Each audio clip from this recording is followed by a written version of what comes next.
Bem-vindos à nossa aula de ligações químicas. Eu sou o professor Johnny e juntos nós vamos aprender sobre essas importantes ligações. Primeiramente, vamos aprender sobre ligação iônica. A ligação iônica, como o próprio nome diz, ela é a ligação que ocorre entre íons unidos por forças de atração eletrostática. Caracteriza-se pela transferência de elétrons, onde vai ocorrer entre um metal e um ametal, sendo que o metal é o átomo menos eletronegativo e o ametal é o átomo mais eletronegativo. A ligação vai acontecer da seguinte maneira: o metal, por ser menos eletronegativo, acaba perdendo elétron. Esse elétron se torna um íon positivo que chamamos de cátion. Já o ametal, por ser mais eletronegativo, ele vai então receber esse elétron, ganha esse elétron, se tornando um íon negativo que chamamos de ânion. E a ligação iônica vai acontecer por meio da atração eletrostática entre esse cátion e esse ânion, respectivamente. Aí está então nossa tabela periódica, onde em verde estão os metais e em amarelo estão os ametais. E a ligação iônica vai acontecer entre verde e amarelo. Como que se forma então uma substância ou composto iônico? Primeiramente, um átomo de baixa eletronegatividade com um átomo de alta eletronegatividade. Há a formação de íon positivo, chamado de cátion, e íon negativo, chamado de ânion. Há então uma atração eletrostática entre cátion e ânion, e dessa forma então nós temos a substância ou composto chamado iônico. Então nós vamos ver a ligação iônica entre o átomo de sódio e o átomo de cloro, formando então o cloreto de sódio. O átomo de sódio tem número atômico 11, enquanto o cloro tem número atômico 17. Fazendo a distribuição desses dois elementos, nós temos as camadas eletrônicas de cada um. Como vocês podem ver, a camada eletrônica do sódio tem um elétron na sua camada mais externa, que é a sua camada de valência, enquanto que o cloro tem 7 elétrons na sua camada de valência. O sódio é um metal, enquanto o cloro é um ametal. Então, vai acontecer o que nós acabamos de ver. O sódio vai perder esse elétron da camada de valência e vai se tornar, então, o sódio com 2 camadas apenas, sendo que a camada mais externa estará estável com 8 elétrons. Enquanto o cloro vai ganhar esse elétron perdido pelo sódio e vai estabilizar-se, então, com 8 elétrons em sua camada. Isso nós chamamos de regra do octeto. Para quem não se lembra, a junção desses dois elementos vai formar então o cloreto de sódio, que é o sal de cozinha, que é usado para dar sabor aos alimentos. A reação química entre o átomo de cálcio e o átomo de flúor vai ocorrer de uma maneira semelhante à anterior. O cálcio ele vai perder 2 elétrons em sua camada de valência. Veja ali que na primeira distribuição, o cálcio possui 2 elétrons na sua camada de valência, os quais ele vai perder e se tornar o cálcio 2+, com a última camada estável com 8 elétrons. Já o flúor, não. O flúor possui 7 elétrons em sua camada de valência. Portanto, o flúor vai ganhar um elétron e vai se tornar um F-, com a sua camada agora estável. A união dos dois vai formar então o fluoreto de cálcio. Mas perceba que nós precisamos de 2 átomos de flúor para que possamos estabilizar o composto. E a observação aqui, a dica para você é que o total de elétrons cedidos deve ser igual ao total de elétrons recebidos. Ao ligarmos o cálcio com o flúor, nós vamos obter o fluoreto de cálcio, conforme acabamos de ver. A estrutura cristalina dele é esta, da sua esquerda, onde nós temos um átomo de cálcio para 2 átomos de flúor, um átomo de cálcio para 2 átomos de flúor, e nós vamos ter um cristal bonitinho como este aqui. Então, agora vamos ver então a ligação química entre um átomo de magnésio e outro átomo de hidrogênio. Também um metal, só que agora ligado com o hidrogênio, que é um ametal. O hidrogênio só tem um elétron. O magnésio vai perder 2 elétrons, se tornando o magnésio 2+. E o hidrogênio, então, vai ganhar um elétron, se tornando um H-, formando uma nuvem eletrônica de 2 elétrons. Veja só, nessa animação. O magnésio, então, vai doar 2 elétrons, formando MgH2, formando hidreto de magnésio. Como os metais perdem elétrons para adquirir estabilidade, então vão formar compostos iônicos com o hidrogênio. Então, com a ligação química entre o alumínio e o oxigênio. Vamos fazer um desafio? Dá um pause aí no seu vídeo agora e tenta fazer a distribuição eletrônica do oxigênio e do alumínio e depois ver o que vai acontecer com os elétrons da camada de valência deles. Vamos lá? Certo? Imagine que você tenha chegado nesse resultado, né? 1s2, 2s2, 2p6, 3s2, 3p1. Então, a camada mais externa do alumínio, ela tem 3 elétrons, enquanto a camada do oxigênio tem 6 elétrons. Veja o que vai acontecer. O alumínio é um metal, enquanto o oxigênio é um ametal.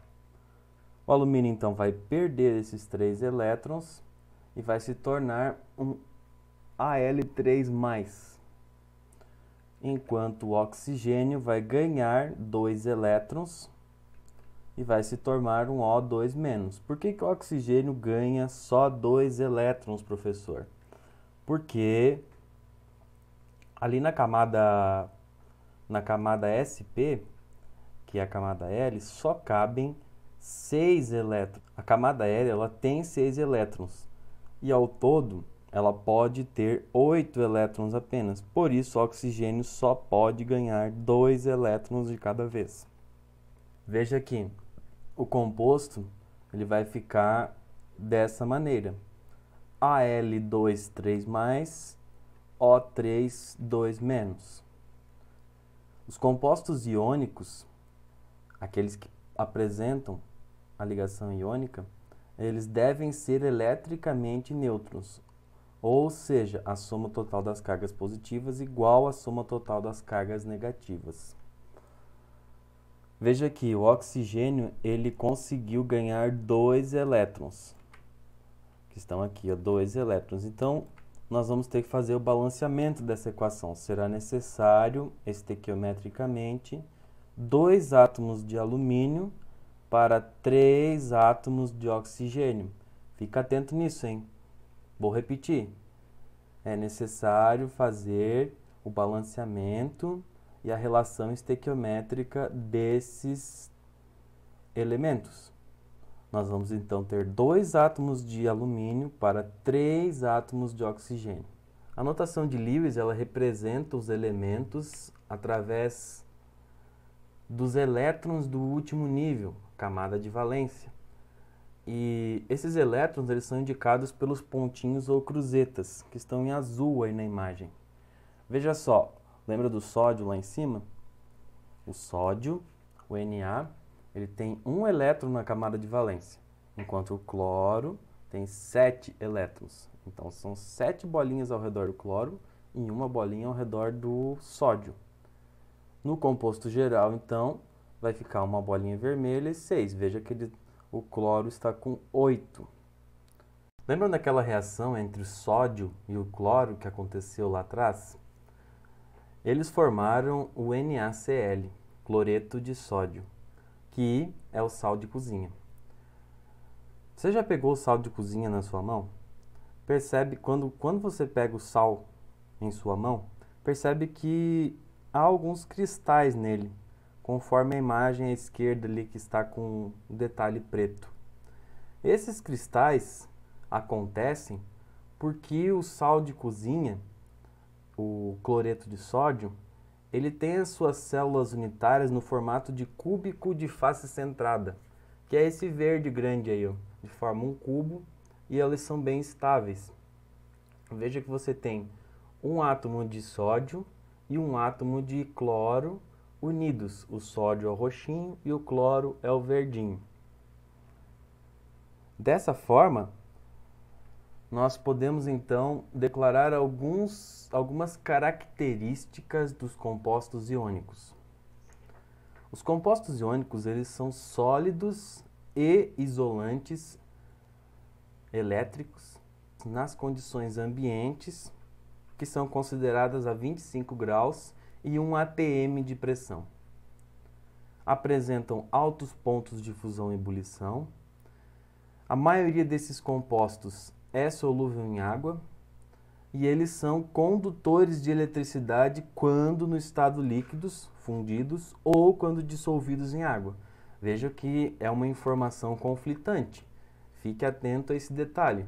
Quando sólidos, os compostos iônicos são isolantes térmicos e elétricos, mas quando dissolvidos em água ou fundidos, eles passam a conduzir eletricidade, como é o caso do cloreto de sódio.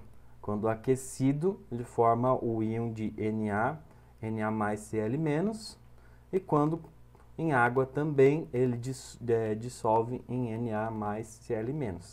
Nosso sal de cozinha quando é dissolvido em água. Ligações metálicas. As ligações metálicas estão presentes na maioria dos lugares ao nosso redor. Estão presentes nas engrenagens de motores, nas moedas que utilizamos para pagamento, nos instrumentos musicais que nos alegram com sua música, nos fios elétricos que trazem energia até sua casa, nos carros de luxo e nos carros comuns, no seu smartphone, nos instrumentos de medição de temperatura, nas indústrias, enfim. Os metais são muito importantes no nosso dia a dia. Veja aqui que dentro dos 112 elementos presentes na tabela periódica, 82 deles são metais. E uma grande maioria é encontrado na Terra. Por isso, a ligação metálica é muito importante de se entender.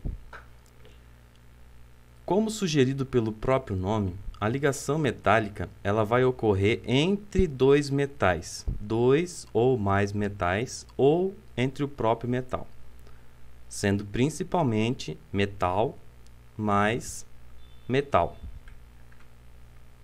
Essa ligação ela tem uma característica um pouco diferenciada das demais ligações. Enquanto a ligação iônica há a doação de um elétron para o outro átomo para que se complete então sua camada de valência, na ligação metálica, os metais eles possuem menos elétrons em sua camada de valência. Portanto, eles são pouco eletronegativos, o que os faz mais facilmente doar os seus elétrons para as outras camadas. Este afastamento vai proporcionar, então, a facilidade da deslocalização desses elétrons. Com a deslocalização desses elétrons, nós teremos, então, a formação do mar de elétrons. A ligação metálica ela vai ocorrer através desse mar de elétrons. Conforme você pode ver, aqui está a estrutura eletrônica do elemento alumínio. Veja aqui, o elemento alumínio ele possui 3 elétrons em sua camada de valência. Quando o alumínio se ligar a outro metal, formando a ligação metálica, e eles vão então ficar deslocalizados. Vejam aqui, ó, os elétrons eles ficam transitando o tempo inteiro ao redor do núcleo desses átomos de alumínio. Essa é a representação de uma barra metálica, onde os elétrons eles estão constantemente mudando de posição, esses elétrons da camada de valência do alumínio. O que ocorre é que a mesma quantidade de elétrons que entra é a quantidade de elétrons que sai. Portanto, nós não temos como prever a posição em que esse elétron está se encontrando. E é este o grande trunfo da ligação metálica. Por isso, os metais possuem brilho, porque quando polidos, esses elétrons da camada de valência, quando recebem energia, eles tendem a se tornar em luz. E então eles emitem luz e retornam ao seu estado anterior. Por isso, os metais têm um brilho próprio quando polidos. Vejamos agora algumas propriedades que acabam tendo esses metais por conta da ligação metálica. Condutibilidade. Os metais eles são bons condutores de corrente elétrica, porque ao terem os elétrons deslocalizados, eles facilmente conseguem conduzir outros elétrons, e é por isso que nós temos hoje os fios que trazem energia até sua casa com metal, geralmente o metal cobre. Outra característica própria dos metais é a sua maleabilidade. Os metais são facilmente transformados em lâminas. Como você pode ver, é muito conhecido o papel laminado, que é utilizado na cozinha, mas também temos as bobinas de alumínio, de aço no mercado. Outra característica própria dos metais é a resistência à tração. O que é isso? Não é fácil puxar ou alongar um metal. Os autores costumam usar exatamente dessa propriedade dos metais de resistência à tração para fornecer segurança aos seus usuários, pois os cabos de aço que sustentam o elevador têm exatamente essa função de puxar o elevador sem alongar o metal, dando assim uma resistência a este meio de transporte tão utilizado no mundo e tão seguro atualmente. Os metais têm altos pontos de fusão e ebulição por conta dessas ligações metálicas que acontecem. Então é necessário mais energia para derreter. Ductilidade. Quando aquecidos, os metais eles podem se transformar em fios. As máquinas vão aquecendo esse metal e ele vai passando por orifícios cada vez menores e acaba se transformando em fios.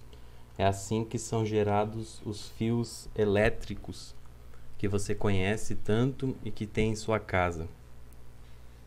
E veja só, o brilho dos metais é único. Eles possuem um alto brilho quando polidos. Isso acontece porque as ligações metálicas, elas têm um mar de elétrons livres. Então, quando esses elétrons recebem energia, eles acabam, por estar na camada mais externa, acabam por emitir luz, e isso gera um brilho característico dos metais. E por último, não menos importante, os metais possuem uma alta densidade. Os átomos metálicos eles estão muito próximos, o que vai permitir que eles ocupem um volume menor, gerando então uma densidade elevada. E a densidade é a relação da massa e do volume. Se o volume ocupado por esses metais é menor, logo e a sua massa é constante, logo a sua densidade acaba se elevando, pois é uma relação direta.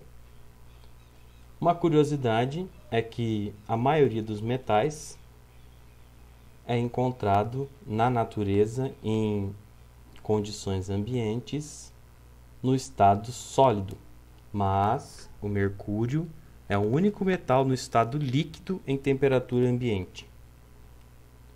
Esse mercúrio, ele é utilizado para a extração de ouro em algumas vezes. Dentro das ligações metálicas, nós vamos encontrar as ligas metálicas. E é elas que vão estar presentes na maioria dos objetos construídos que nós conhecemos. As ligas metálicas, elas são a associação de um ou mais metais ou de elementos químicos em uma mistura, sendo que para caracterizar uma liga metálica é necessário, ou melhor, obrigatório, a presença de pelo menos um metal. Temos aí o exemplo das medalhas olímpicas, a ponte Ercílio-Luz, os silos metálicos que recebem os grãos, entre outros que podem ser beneficiados por essas ligas metálicas. Relembrando então, temos a ligação iônica, nós vamos ter o metal mais a metal e o metal mais hidrogênio. Na ligação metálica, na ligação metálica ocorre a associação entre átomos de metal. Na ligação iônica, nós vamos ter a transferência de elétrons de metais para ametais ou hidrogênio por tração elétrica. Já na ligação metálica, nós teremos o mar de elétrons livres, deslocalizados, se movendo. O bronze, para ser produzido, é utilizado cobre mais estanho. O aço, então, ferro, 98,5% de ferro, carbono e silício, enxofre, fósforo, às vezes. Dentro do aço, nós vamos ter então o aço inox, que é muito conhecido e usado. O aço inox, ele é o aço somado ao cromo, ao níquel e outros, dependendo da liga e aplicação desejada. Já o latão é uma união de cobre com zinco e alguns outros elementos que podem ser adicionados. E aí temos o popular ouro. Nesse caso aqui, o ouro 18 quilates. Significa que nós vamos ter 75% de ouro e 25% dos outros. No caso, o ouro bruto, 100%, ele é chamado ouro 24 quilates, mas ele não tem um valor muito alto, porque ele não emite muito brilho. Já o ouro 12 quilates, por exemplo, vai ter 2 partes de ouro e 2 partes de outras ligas. Uma liga bastante importante é a platite, utilizada nas lâmpadas. O invar é parecido com o ouro. Nós vamos ter também as ligas de solda, utilizada no meio industrial. Amálgama, essa com certeza você utilizou nos seus dentes quando uma cárie fez um buraquinho. E o magnálio, que é utilizado na aviação. Quando se associa metais para a formação de ligas, nós vamos obter produtos muito mais resistentes e eficientes, porque as propriedades desses produtos vão sendo alteradas. Por exemplo, o ferro sozinho ele é fraco, mas quando ele é associado ao carbono, ele se torna o aço e ele fica muito mais resistente. Então nós teremos o mar de elétrons livres deslocalizados se movendo constantemente no meio local, conforme aquela barra de alumínio que eu já mostrei para vocês.